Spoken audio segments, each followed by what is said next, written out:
All right. Hello, dear readers. Here we are the next day after going to the cauldron, which was a lot of fun. It was. It was. It was very witchy. Very witchy. I love the ambience. The drinks were delicious. And so here we are. But we are not alone. We are not alone. Who are we with? We have friends. We have friends. We have family. Yes. We have family support. here. Support. Live We're going to audience. be eating. Yes.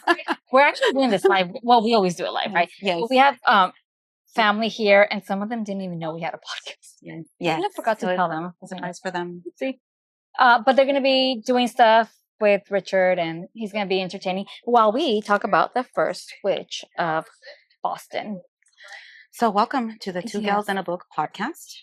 This is the place where, through a book, you learned a little bit about us and hopefully a little bit about you. Yeah. And today we will be discussing the first Witch of Boston by Andrea Catalano. Hopefully we pronounce your name right. Yes. This book is historical fiction. Yes. We meet Maggie and her husband, Thomas, who come from England to the New World. They come to Boston to start a new life. And they find a community that is very Puritan. And Maggie is quite the woman, as you will see in the discussion of the book. Let's get started. Yes. So let's do it. She is the first witch of Boston. Hence the attire. We're trying to go with the theme. Because remember, we talk about how every book does take you on an adventure, and it took us to the cauldron yesterday. Yeah. And here we are now. Yes. So we will get started. The setting is, like you said, Boston, it starts 1646. Is it? It's a span of 2 years. Yeah. Yes. Well, the story starts with Thomas, right, after Maggie's death. Which is the prologue. Yes, that's the prologue. 1648, we know from the start, Maggie has been hanged. And executed for being a witch. Yes. And she was tried and found guilty, quote unquote. And so her husband, Thomas, is leaving Boston. Yeah. He's heartbroken, devastated by the loss of his wife. And the first half of the book, we get his perspective. Yeah. And the second half of the book is her perspective. Yes. So right off on page 40, I don't know. 40? Yeah, 4. 4. Okay. You know what? This is going to be tough, fellow. No, we have lanterns, you guys. Because it's a little dark here. Friends, we have lanterns. I need my lantern. The ambience is making it hard to see. So, let's see. It's bad when life is worse than your worst nightmares. That was my comment on page 4. So Thomas awoke in a cold sweat from some nightmare, only to stare into the darkness of a reality that was worse than the nightmare from which he had awoken. He now felt as though he might never escape the macabre dream that his life had become. So this is Thomas dealing with his reality, that he just lost his wife, and he can't believe, that this is his new reality, living without his wife. I don't know if I missed it. Obviously, how long were they married? Time, right? Yes, it was a while. Yeah. I wouldn't be able to say how long exactly, but it was. They had a whole life together. Yeah. On page 7. Okay. My comment is based or I wanted to comment on our hands, right? And in this page, we read about Thomas's hands, and he's holding her hands, Maggie's, he's remembering, and his hands are calloused. And basically his hands speak of a life of working as a carpenter. Yeah. So my comment to you is, what story do our hands tell, right? Regarding the type of work we do, the type of lives we lead. Yeah. How old we are. That's true. Your hands, right? Our hands really can't. You can do things to your face to hide your age, but not so much so to your hands. That's true. I have something on page 8. Okay. So in the beginning, in the prologue, we learned that Thomas is heartbroken. He is trying to get onto this ship called the Welcome, I believe. And he's trying to leave to somewhere, Barbados or somewhere, just to start a new life. Yes. However, they start whispering, the passengers, like, oh, that is Maggie's husband. And she's known as the witch that was hanged not too long ago. And as he's boarding the ship along with their cat, something starts happening to the ship, right? Starts tilting. And so right away they think, oh, it's the hand of the devil or something. Yes. So they said, you can't come along. He gets kicked out of the ship. Right now on page 8, he is at their best neighbor's house, right? They have some good friends there, Sam and Alice. So Thomas goes to Alice and Samuel's house at this point. The quote is, he knew what it was. So he went to their house and said, oh, this is what happened. He knew what it was. It lay at the bottom of the trunk, like sunken treasure on the ocean floor, or a secret letter hidden from seeking eyes and fingers, her wedding gown. Alice turned toward him, and he could see in the quiver of her mouth that she waged war with tears. You must bring yourself to do it. When Alice was getting ready to be hanged, she told Thomas, get rid of everything. Everything that belonged to me, get rid of it. He didn't. He kept her wedding gown, which was green, I believe. And so as he's telling Alice this, and he knew that the dress was still at the bottom of the trunk, she said, you need to get rid of it. Because it's almost like that is what caused the ship, is what they're inferring. I said, did her friend believe she was a witch? Right there. Did Alice believe that Maggie was a witch? Because she's saying, you need to get rid of it. Almost like she's saying, that is why you were not able to board, right? So that was that. I don't have anything until page 36, Lily. Okay, I have something on page 9. And this is a dialogue between Maggie and Thomas as he's remembering. And she said, when I'm gone, do not be weighed down by sadness. Be lifted by hope, the hope that we have always shared. Be rid of this life. Be rid of every vestige of it, of me. And my question is, how can a spouse not be sad? Because it wasn't like, okay, a natural death or, sickness or anything. It was, she was hanged. The town watched, he watched. Because she was a woman. And her mouth. Yes, a certain type of woman. Yeah. And the impotence, right, that he felt. Not being able to defend her. Because who would defending her get him? He would probably be incarcerated or killed as well. Yeah. So it must be a very tough thing to deal with and watch and just bear. Yeah.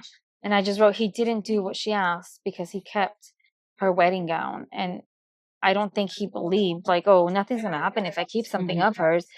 And now, and this is where he starts, and in the folds of this dress, as he's going through trying to get rid of this dress, right? Yeah. He finds a journal.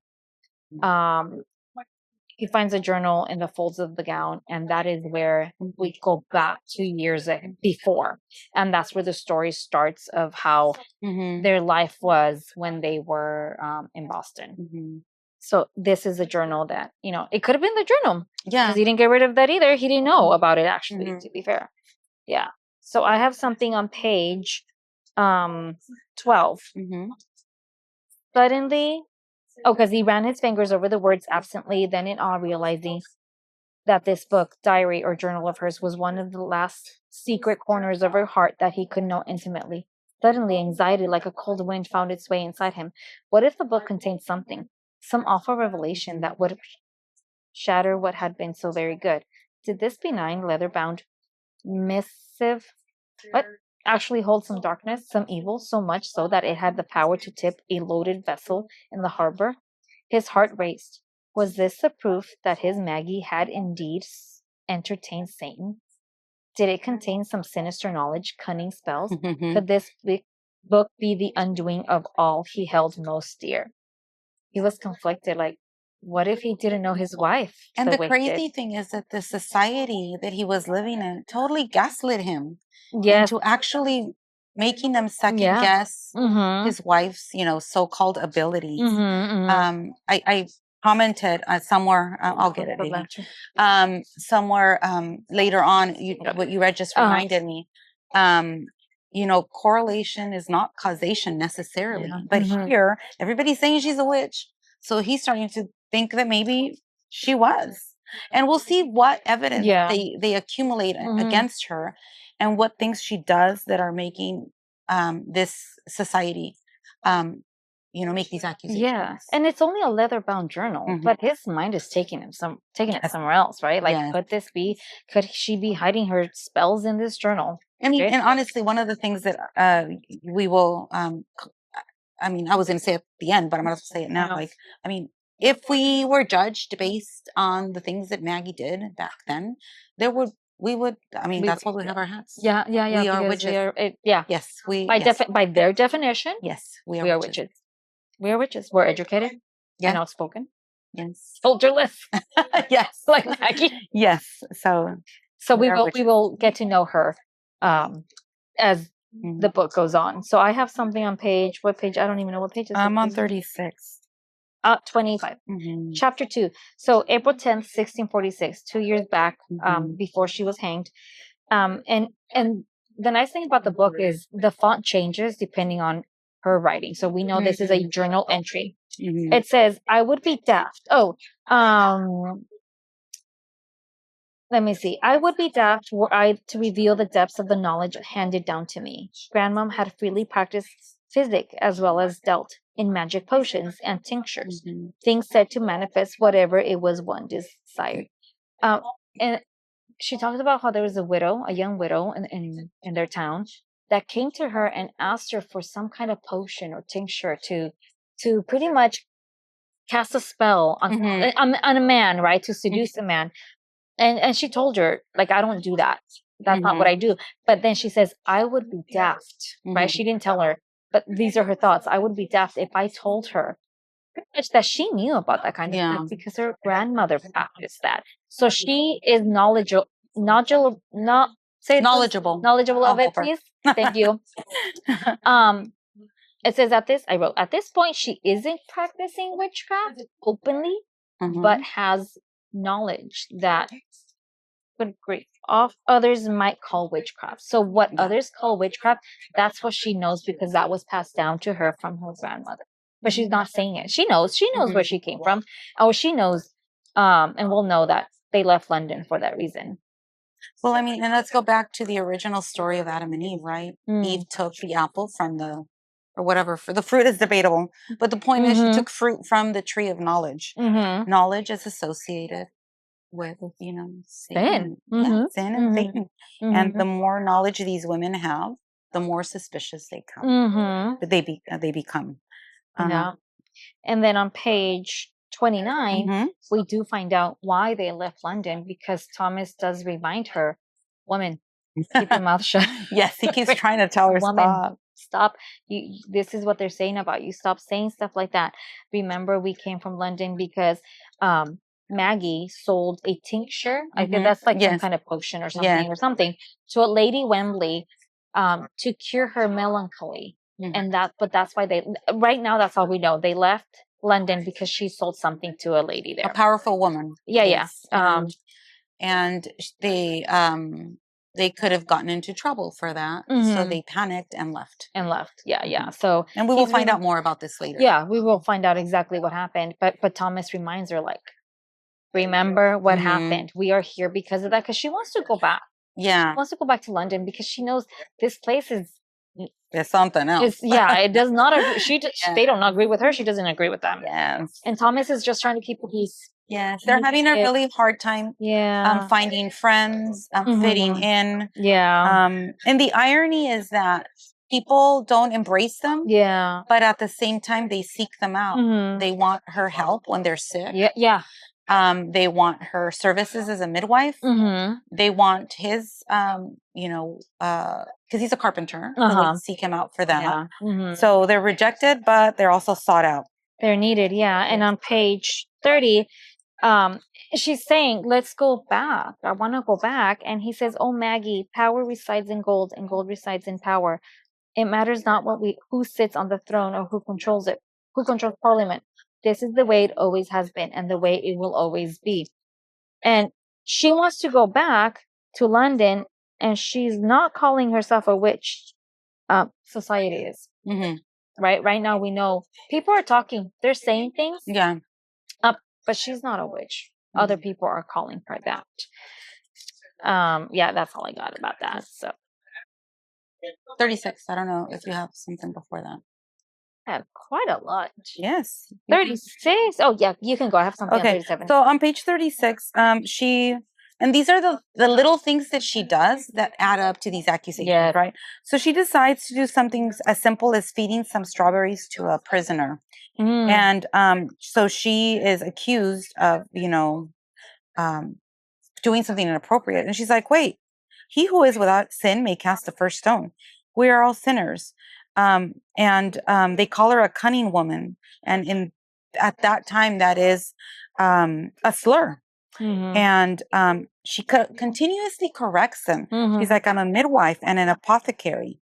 But, these people are so conservative, ultra conservative, that something as simple as that is already like a red flag for them. This woman is defying authority. She's giving strawberries to a prisoner, whereas she's just trying to be a good human being. Yeah. Feed somebody that looks hungry. Yeah. And apparently that's a bad thing. Yeah. On page 37. I have something too. Go ahead, read it. I underlined, the men in power could not abide by a woman speaking her mind and gaining the admiration of others. And so she had been charged with blasphemy and banished to the wilds. Thomas thought to himself that the sentence handed down by these men spoke volumes of how precarious their control of this little city upon a hill might be, that they so fear the words of a woman. This is talking about a lady named Anne Hutchinson, I think. She was a banished woman, one of the first. Yes. That was because for blasphemy. And so he's thinking back about her. They weren't there when she was banished, but they know the story. Yeah. And he's thinking, what if this happens to Maggie? So that's why he's constantly like saying stop, right? And then I wrote, when women like Maggie and Annie, they threaten authority simply by being intelligent, outspoken, or skilled. And then I researched back in the 1640s in that area, education was really mostly for boys. Boys were to be educated and skilled and to go into business, to go into farming, to go into ministry. Yeah. Women, on the other hand, would go to school or to learn to be a good wife and to be a good mother. And that is it. So then these women come and question them. They're not having any of it. So that's why she's not a witch, but she's being accused of being a witch already. That was that. 39? Oh, did you have something for 30? No, it was the same thing. The same thing. Sometimes we align. Powerful. Yes. Which one you said? 39. Here, I'll read to you. Thomas had learned in life that it was best to view the balance in one's favor or the glass as half full. So we learned that Thomas is an optimist. And, he's concerned about the threats that he sees are arising against his wife. But he figures, you know what, maybe I'm just, exaggerating. Let's focus on the fact that by now we know that she's pregnant. And he wants to celebrate that and not be worried and thinking negatively. Yeah. So I guess my point was, life has a mix of negative and good and bad things that happen to most of us. It's not always peachy, right? No. And maybe that is the best we can do. Focus on the good, as Thomas has done here. Further on. I'm on page 42. 40. Go ahead. 42? I'm on 42. You're on 40. Oh, 40. You're on 40? 42. I'm 42. Okay. Yeah, probably the same one. Yes, it is. Thomas said he had not been home to see his parents since he had been indentured to service at 14. So back in London, he was indentured, and I was like, wait, what? I had to go back and read that a few times. Like, what is that? Right? And so I just wrote, sorry. I just wrote, he has learned, so Thomas at an early age, he has learned to survive by staying within the rules of society. Maggie, she had a different upbringing. Yes, for sure. She was raised by her grandmother, not her mother, her grandmother again, who was an apothecary, who was a healer, who knew about herbs and the medicinal plants. Yes. Witchcraft, but they don't call it witchcraft. They're just healers, right? Yes. And to be free and to be outspoken and really have no consequences, right? Because they were not in an area where she would have consequences. And that is where Thomas is like complete opposite from her. She's like, women, stop. Yeah. Right? Because he's trying to just Just live there safely within his means. Yes. You know? Just be happy. And one of the things we learned from off the bat is that they have a very unique marriage. They actually love each other and they are happy. Even in living within their means. They're poor, but they are both talented in what they do. So they, we know back in the day, marriages were arranged and people were not always happily married. And so they are lucky to have this. And Thomas wants to enjoy this. Yeah. But Maggie just, she cannot. She has to fight. Pleased. Yeah. Pleased with the things that she sees and she has to speak out. Yeah. So I'm also here on page 42. Maggie and Thomas made friends. You mentioned that earlier. Their neighbors, Sam and Alice, and they're an older couple, and they get visits from their adult children every Sunday. And they talked about, Maggie and Thomas comment on how fortunate they are to have these Sunday meals with their kids. And it just reminded me of our current situation here in the U.S. and how many families are separated and not everybody is as lucky. Again, Tom is always trying to focus on the good stuff, right? Yeah. You're able to gather your family every Sunday. On page 43, we see some of the reasons why people migrate back in the 17th century. That's when it was, right? The late 17th century. They don't want to work or toil is the word that he uses, Sam, on another man's land. He wants his children to live freely, to have an opportunity. And, here we are centuries later, and it seems like that's the same reason people migrate, right? People leave. They just want a place where they can live freely. That's what everybody's looking for. And is it better there? Yeah. Not for Maggie. Yeah, clearly not. Yeah. 48. I have 48. I think I underlined something above what you underlined, so I'll go ahead first and read it. My comment was about the leader of this country. It reminded me when I read this. I had only known men who threw their weight and voices round as though they were kings, as though it were their divine right. Most think they know everything and speak like they do, when it's nothing but empty words. They know not, most of them, and the louder they are, the less they know, the more they boast, and the less they have. The more show they put in front of lasses, the less show they've got for you under the bed linens. I just thought it was so appropriate for the leadership that we have in this country right now. And I'm pausing a lot because I'm having a hard time seeing. This not because I can't read. This little lantern.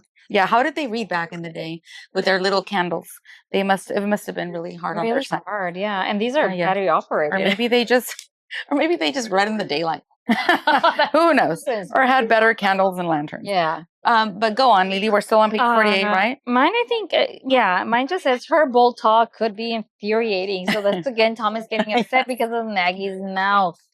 And I just wrote, she grew outside of the strict Puritan influence. She was more free. So this is not something she was accustomed to, and she did not. And she was raised by a strong woman. Yeah. A strong, independent woman. Yeah. They were a household of 2 women. Just them. Yeah. Further on in that page, she says, I never wanted to be under some boisterous, belligerent man's thumb.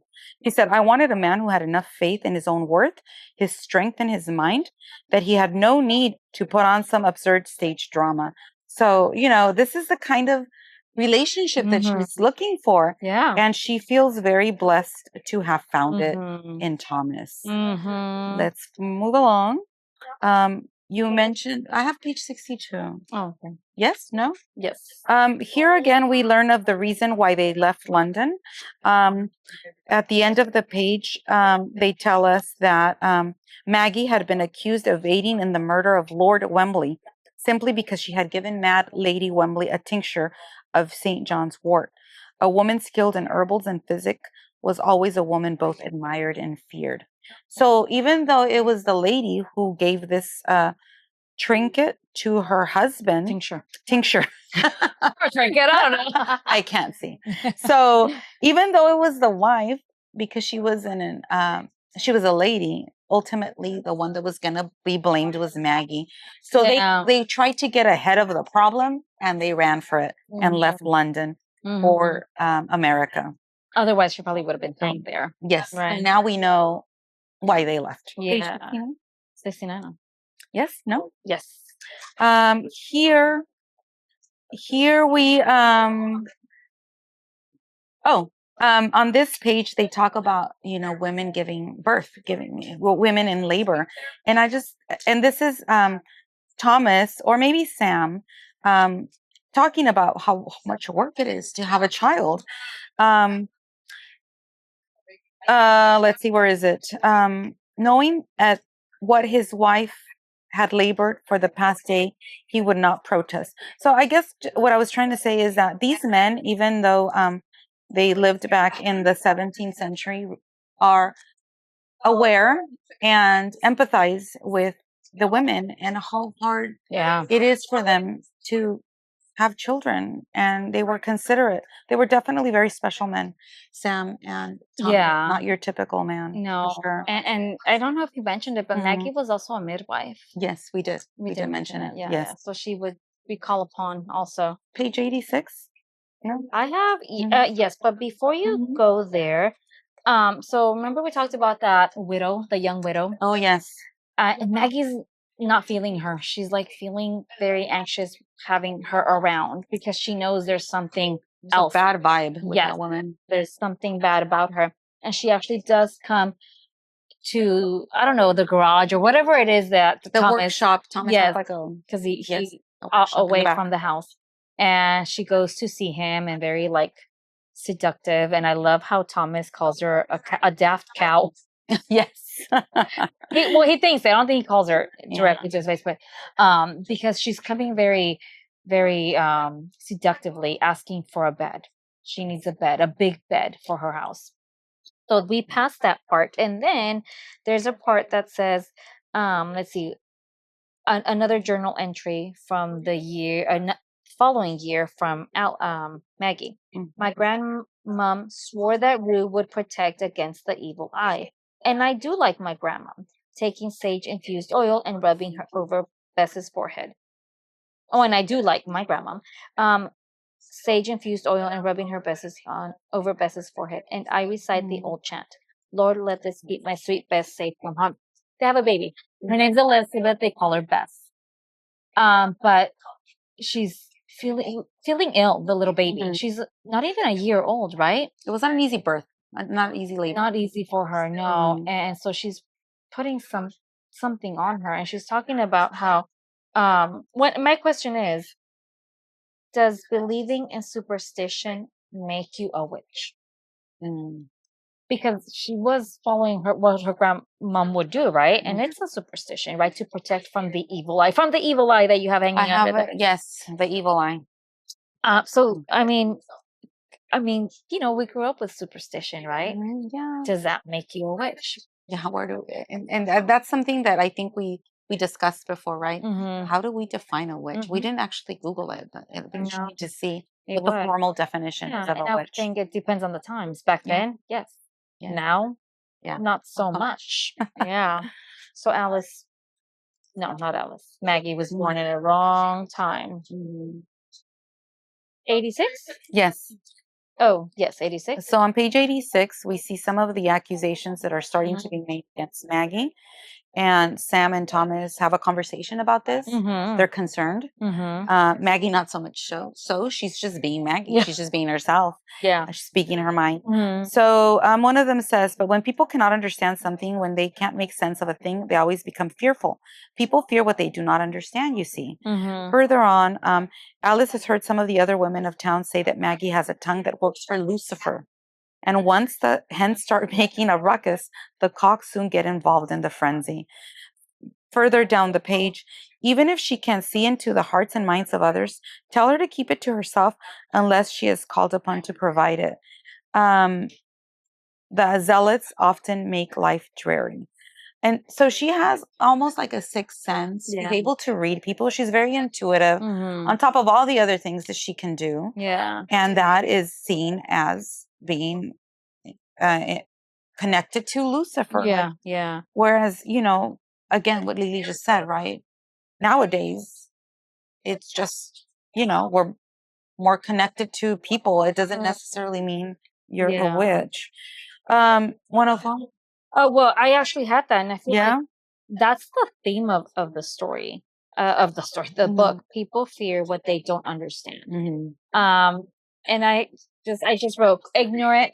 Were they ignorant, not wanting to understand? But then the thing is, fear. Okay, one thing is to feel fear, and another thing is to just go out and persecute what you don't understand and demonize it. That's taking it to a whole other level. Yeah. Right? They felt threatened by women. Yes. Yeah. And I just wrote fear creates injustice. And it's true. These poor women, they weren't the only ones. There were so many after that too. She was actually the first. I mean, it's called the first witch in Boston. But this is actually, she was a real person. This is not just a story. This actually happened. So yes, Sam is talking to Thomas about this kind of like, hey, this is what they're saying about Maggie. And Thomas knew. Thomas has told her, woman, stop talking. But seriously, if you can't even use your voice, like what do you have left? Like I get why it was such a big deal for her to speak her mind. It's like, especially when you come from the lower classes and you don't have money, you don't have power. Like all you have is your voice, and to be silenced. Yeah. But it was quite a risk to use that, right? Yeah, and she didn't care. 104? No. I have 99. This is Weston's right hand instinctively went to his forehead and then his heart as though to make the sign of the cross. But he quickly went to scratch his sideburn instead. I am glad to hear he meant, Thomas said, surprised. This is a man that went to visit Thomas because Maggie had went and seen his son and cured him, right? Thomas says, surprised by the gesture. Goodman Weston had just revealed much about himself. Me encanta. I love that. What? Our podcaster is distracted. Thomas says, surprised by the gesture. Goodman Weston had just revealed much about himself. Like Thomas, he had once been or still was a papist. I had to look that up. A papist? Yeah. What's a papist? What's a papist? I looked it up. A papist is Catholic. Oh, maybe. So he's talking about how Weston went like to do it. Oh yes, and stopped himself. The sign of the cross, and stopped himself because he knew what that was because he was also a papist. And so I looked it up and I was like, well, why are they trying to hide? That they're Catholic. They saw Catholic. Because they were Protestants, were they not? They were Protestants. Well, they're in that town. Yes, they saw Catholic practice as an corrupt, idolatrous, or even dangerous. Oh, okay. So if they're coming from London, going to a Puritan town, they're gonna hide that they're Catholic because they're seen as negative too. So, but he was able to recognize them. They're both Irish, I believe, something like that. So, I mean, I had to look up a lot of words. Yeah. Well, like, what is that? Good thing I had it on my Kindle. Yeah. Okay. Page 108. 104 for me. Oh. You all know by now because here you learn a little bit about us and hopefully a little bit about you. On page 104, Maggie mentions that when she's alone in nature amidst God's bounty, she is her happiest. And I just said, same, and this is where she gets all her medicinal herbs in nature. And how can it be said that because she uses nature to heal people, that she's a witch? Like, it makes no sense to me. No, it doesn't. 140. What? You can do this out in the back. Oh, it's okay. 140. I have something on page 108. Okay. Actually, it's just a post-it because I'm like, I try to keep track of the timeline. And so again, she was a midwife and she had helped, and something that I had to look up also, they call each other Goody and Goodman. Oh, yeah. It's like saying sir and Mrs. Or Mr. and Mrs. Mr. and Mrs. Yeah. And so she had helped a woman give birth, but the baby was born stillbirth, right? Yes. And so a few weeks later, they go to church, and this woman tells her, "How can you show your face to me, you cunning woman? You are nothing but the devil's hand." And right there was an accusation in public, so everyone can hear. So Thomas goes again, try to take her away from the situation. And I don't know what Maggie says, but Thomas gets upset at Maggie. Well, because she tries to defend herself. Yeah, like, hello, like public. This happens. Yeah, like, exactly. Not all birds, are successful. Yeah. But he's like, just be quiet. Yeah. Just be and quiet. tells her. Tells her, I have helped birth so many children, and only one out of so many. Yes. Right? This was the first death, I think, that she had encountered in all the successful children she brought. So I have something on page 109. It says, Maggie, we must leave this place. He said, for once appearing to be the more rash of the two. So in the beginning, it was Maggie that wanted to leave. And Tommy's like, no, let's stay. And now he's like, we need to go. It's like, once again, he's the one saying, we need to go because he knows what's going to happen. Yes. And Thomas wants to leave. And then she says on the bottom of the page, hear me now, he says, hear me now, Maggie, you must tread much more cautiously now. Do not speak of ill humors. Do not meddle in others' affairs. Keep hold of that sharp tongue of yours. Do you hear me? She raised her chin in challenge. I shall speak as I see fit. Yes. What did you think of that? I love it. I love that she's such an empowered woman. And I hate that the fate of an empowered woman is death. Yeah. And again, right, it's something as simple as your voice. Yeah. So powerful, but yet so dangerous to use it. Yeah. And even though they were saying things around town, people were still going to see her. Yeah, that's the irony, right? They were still requesting her services. Don't move this.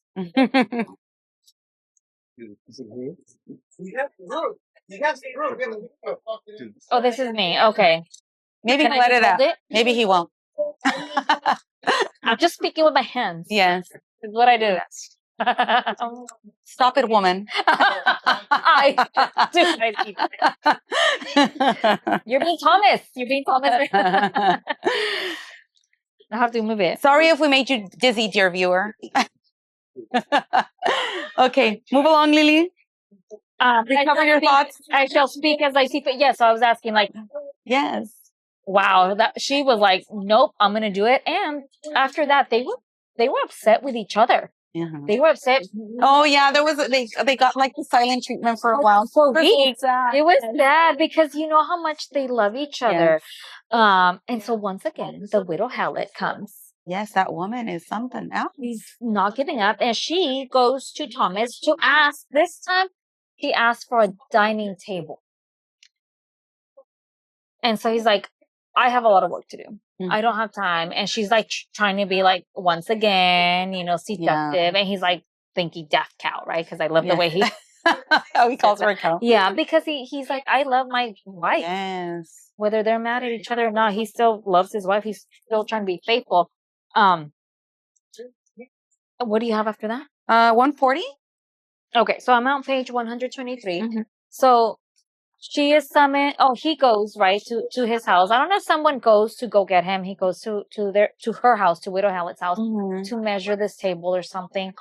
And he is given a tea or something. He's given something, right? Oh yeah, remember? Yes. Well, and then he's like seducing him. Okay, this is uncomfortable to say, but we're gonna say it. This potion thing that she gives him. Yes. Gives him an erection. Yeah. And he can't control it. Yes, he can't control it. He feels dizzy. He feels sick. He can't control himself, and he has intercourse with her. He's thinking about Maggie. Yes, it's almost like he's hallucinating her. Yes, like his eyes are seeing his wife, but like he knows something is off. And he proceeds to complete the act. Yes. And regrets it. And regrets it and feels horrible. Yeah. And I think that's where I'm at on page 140, Lily. No, that's 123 is okay. he was poisoned. I think the guilt follows him through the pages, yes. right? Like so after that happened, he collapses. Yes. And I think that's how he knows this wasn't right. I feel the aftertaste. He knew right then and there that she did something to his drink. And he says, what if I'm with child? And he says, find a man, find a husband. Yeah. But I want you. No, I'm married. Yeah. That's exactly he also feels like even though he didn't want this, he feels like it was his fault.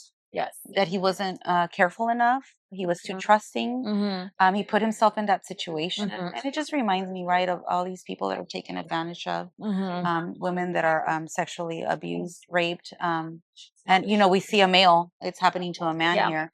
And how the victim blames themselves. And, you know, it's horrible. It's horrible to see that. Yeah. It's never the victim's fault. Well, and if she's using this something to pick him, right? She a witch, right? She used something.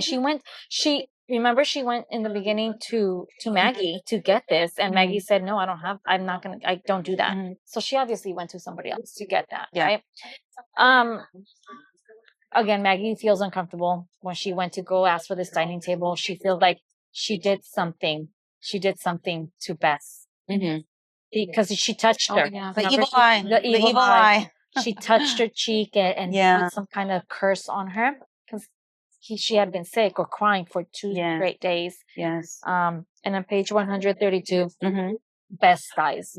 Their only daughter. Yes. And they had really struggled to get pregnant. Yeah. So it made it even, you know, they were scared throughout the whole pregnancy because she had several miscarriages. So it was I mean, it's always a tough blow, but it was an especially tough blow because of how hard it was to get pregnant. Patty knows my cousins. Of course she does. 140? Yes, no? Yes. So on 140, Thomas tries to rationalize the loss of Beth, and he feels that it happened because of what he did with Widow Hallett. Is that her name? He had betrayed her, and now they paid for it, he reasoned. The guilt was like a chain around his waist. Perhaps this was what his sin had wrought. So, you know, sometimes bad things happen to us, and we try to rationalize it. Like, what did we do to deserve it? It's like, you know, I think in general, people think that way. Like, if I behave, nothing bad will happen to me. And if I don't behave, bad things will happen to me. Yeah. And sometimes, you know, death is a part of, you know, the cycle of life, and it will come at some point. And you don't have to do anything bad for it to come. It's just part of life. Maybe you were just at the wrong place at the wrong time. Yeah. Yeah. But in the whole book, you see that battle. Like, you know, what did I do wrong? Thomas asks himself. Maggie does the same thing. What have we done to deserve this? 190. I have something on 178. So the daughter dies, and the lady, the helper, the widow's helper. Yeah, her maid, who's also Irish like them. Yeah, comes to Maggie and says, "I found this puppet in her things." So I had to look up puppet. I did look that one up. Yeah, I'm like, what is this puppet? It's actually like a doll, a voodoo doll, right? It's kind of and I was reading more on it. It's like I thought initially it was a voodoo doll, but it could have also been used for comfort too, because Bess, when she was little, had a puppet too, just like a security thing, right? But this one was a voodoo doll because it had 13 pins on the belly. But Maggie knew right away that voodoo doll, that puppet, it resembled her because of the wild black curls. Oh yeah, because she had curly hair, and so she knew she did this. And the crazy thing is that they even use that against her crazy curly hair. She must be a witch because of her hair. Come on. Yeah, exactly. And so 13 pins. And so I put 13. You're not going to find it. Why 13? Why 13? You know, well, yeah. It was seen as such a negative, that is true, bad luck number. And so there's different things. It could be because 12 is like a perfect number. My favorite number, my jersey number by them. 12 is a perfect number. And then there's 13, the one that followed us. But in tarot cards, 13 is the death card. Oh. 13 pins in the belly. Her daughter passed away. So she's like, she did this to my daughter. She holds on to this puppet, by the way. Yes. We will see it later. Yes, we will. Page 185. Go ahead. Maggie gets arrested. Yes. So Maggie gets, there's a warrant for her arrest. And we see a journal entry where she writes, there's a warrant for my arrest. Yeah.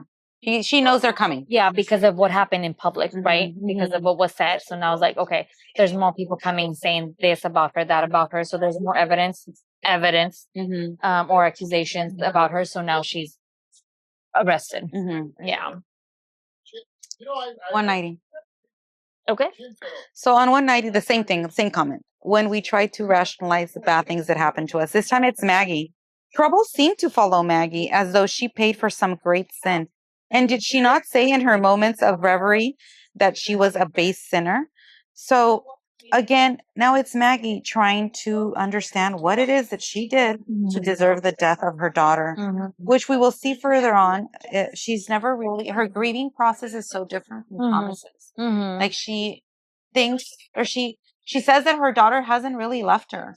No. He feels her presence, and that is further confirmation that she must be a witch, because she's talking about her daughter in the present tense. And, in that time, that is seen as a connection to the devil, whereas now we would simply say she's a grieving mother that is having a hard time. And that's how she's coping. That's how she copes. And there's nothing wrong with that. 233. 233, yes, go ahead. Okay, so on 233, I just wanted to read to you about the physical examination that awaits Maggie, because there's, the interrogation, and then they will examine her body, because apparently, well, let me read to you. According to current English law, you shall be observed overnight. You will have to sit up on the floor, legs crossed, and you will not be allowed to sleep. Not at all. It is how they can discover if Satan will come to you, often in the guise of an animal or an imp. You will be stripped of your clothes, and your body shall be examined and searched for any mark of the beast, any sign that you nurse a demon.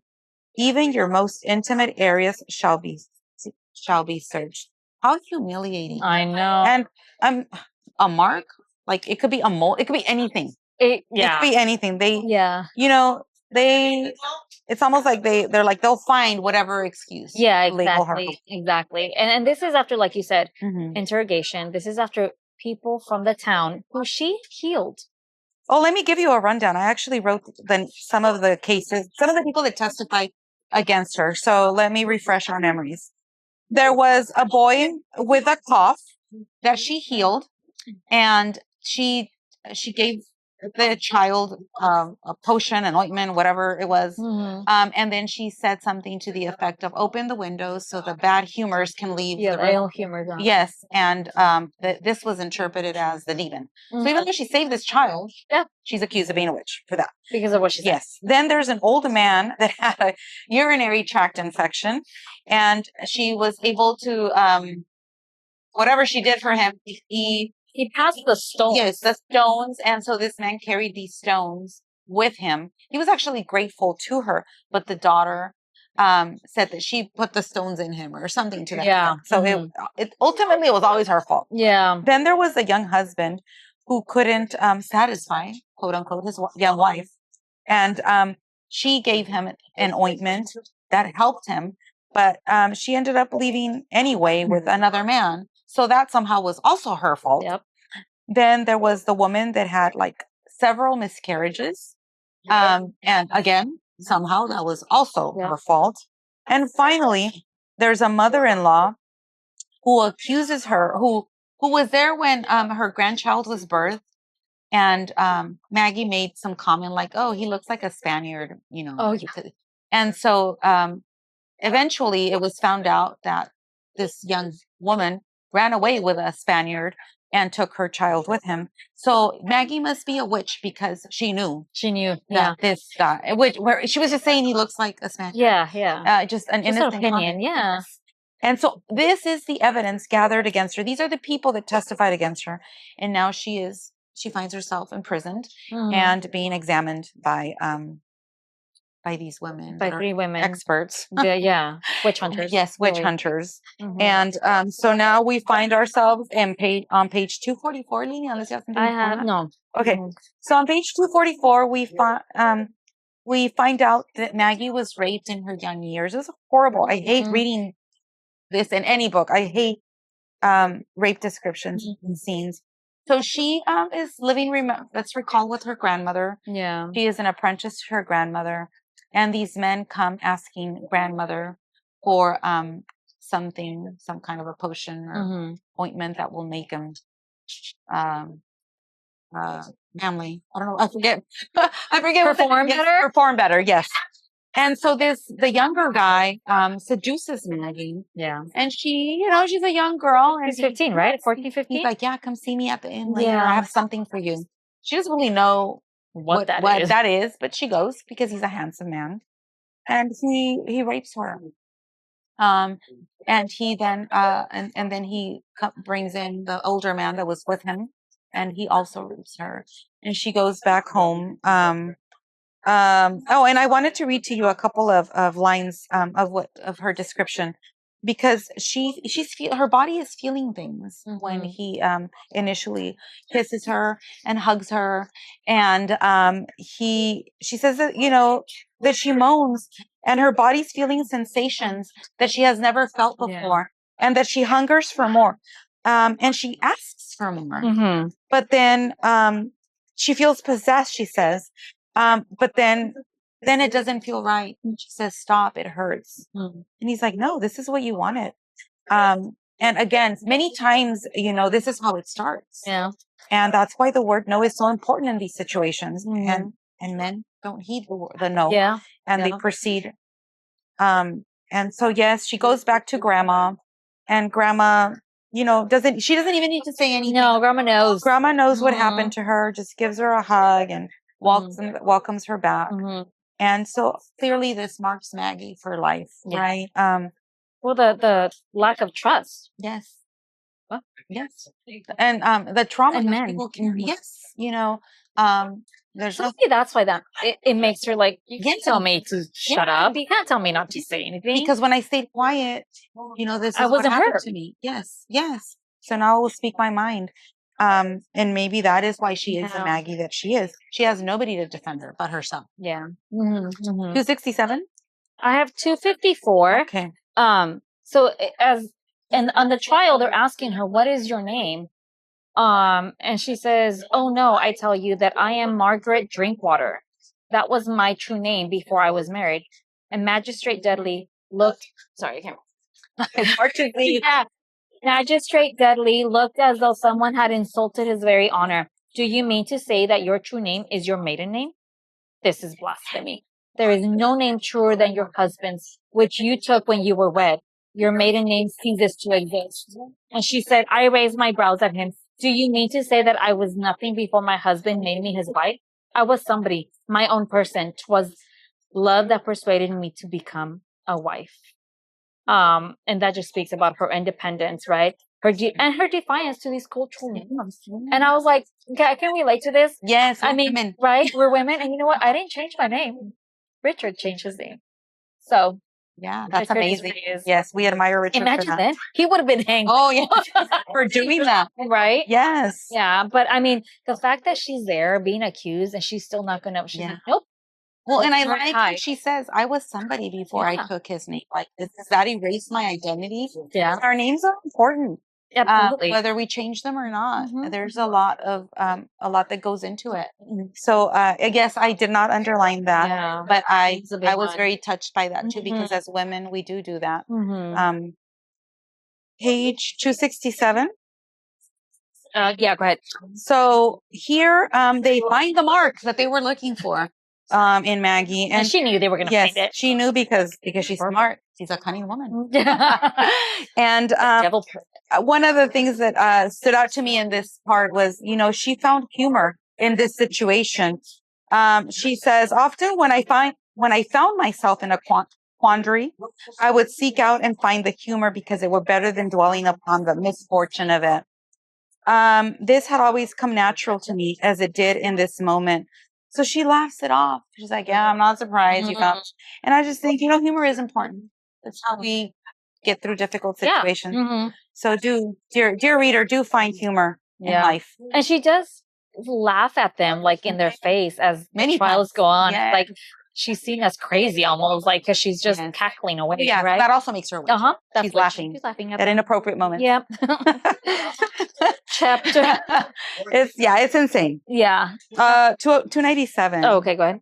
So, this is the night before she gets hanged, and the constable, the righteous constable, attempts to rape her, and he slaps her a couple of times, and she's defiant even then. She's like, I'm not going to go out without a fight. And so the governor walks in and quote unquote saves her from this fate. Yeah. So this man isn't able to consummate this act. And the constable says, it would seem that not even a pending execution will soften that forked tongue of yours. So again, the power of her voice is present throughout the book. And I love that she fights till the end. Oh, yeah. Like they do not, they do not seem to tame her spirit. And then further on down the page, Maggie says, that she's like, this place doesn't deserve me. She says, that's why this place will not suffer me to live. I am sorry it must be this way, says the governor. And she's like, save your false pity. You weren't sorry enough to stand up for me. And I mean, she's right.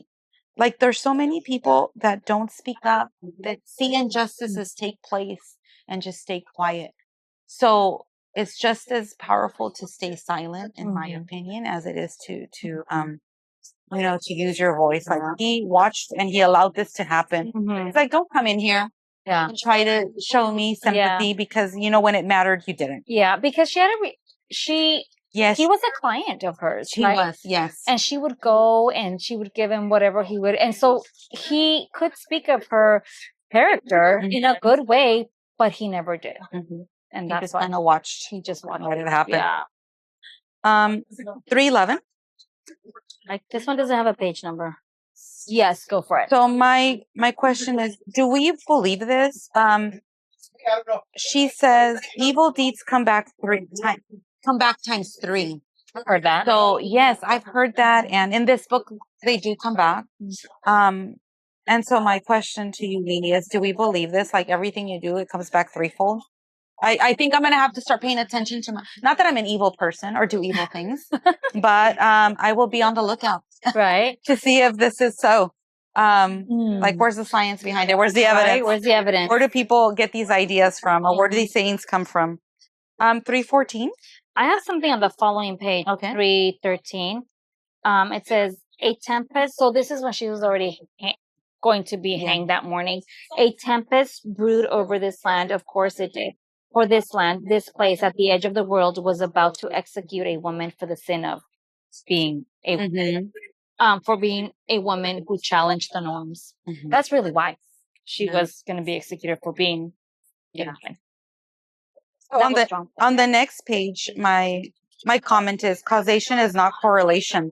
So she is, her last words are, I am a force that makes you quake. And at that moment, a wind came from the ocean and a great gust howling through the tree branches above her.